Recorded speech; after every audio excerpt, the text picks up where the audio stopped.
नमस्कार दोस्तों, मैं नितिन, स्वागत है आपका मेरे चैनल टेक नितिन पर।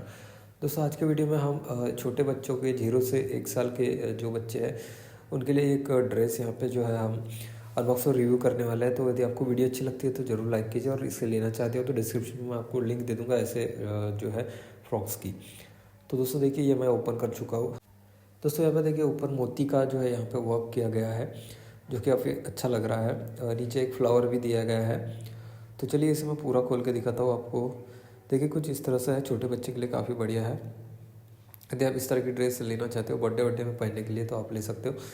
आपको वीडियो अच्छी लगी होगी, वीडियो अच्छी लगी तो ज़रूर लाइक कीजिए और हमारे चैनल को सब्सक्राइब कीजिए, और दोस्तों अपने दोस्तों के साथ शेयर भी कीजिए। Thank you.